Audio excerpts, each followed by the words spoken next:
In the small, forgotten town of Eldridge, where whispers of old legends clung to the foggy air, there was a house that no one dared to enter.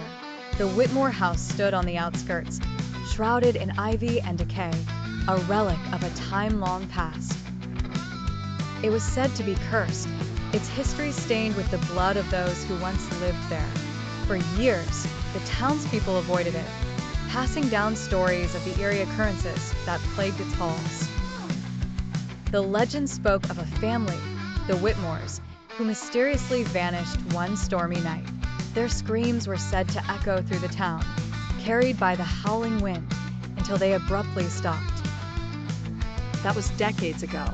Now, only their empty, decrepit mansion remained, a silent sentinel over the town's darkest secrets.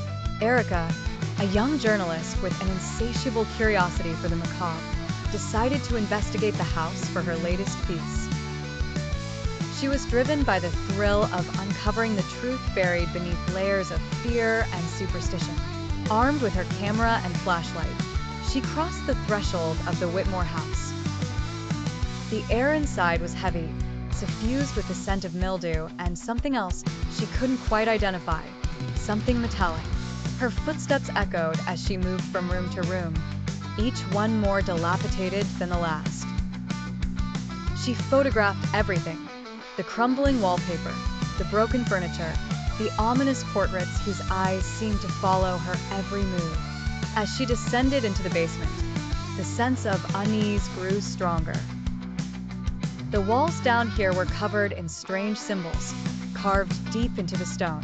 Erica's flashlight flickered, casting shadows that danced and twisted in unnatural ways.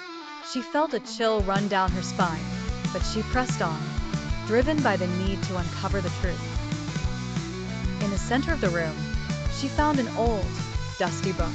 Its pages were yellowed and brittle, filled with handwritten notes and sketches of bizarre, nightmarish creatures. As she began to read, a sense of horror settled over her. The book detailed dark rituals and sacrifices, all performed within the very house she now stood in. Suddenly, she heard a noise, a soft whispering, coming from the darkness around her. She turned, her flashlight cutting through the gloom, but there was nothing there.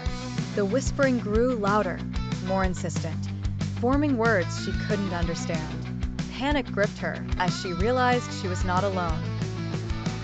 The shadows seemed to come alive, reaching out towards her with ghostly hands.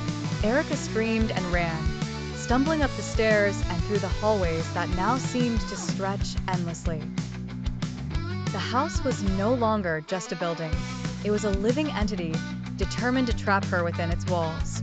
She burst through the front door, gasping for breath, and didn't stop running until she was back in the safety of her own home. The experience left her shaken, but she knew she had to write her story. The Whitmore House held a dark, sinister power, one that fed on fear and despair. As she typed her article, she couldn't shake the feeling that the shadows were still watching her, waiting for the moment when they could drag her back into the darkness.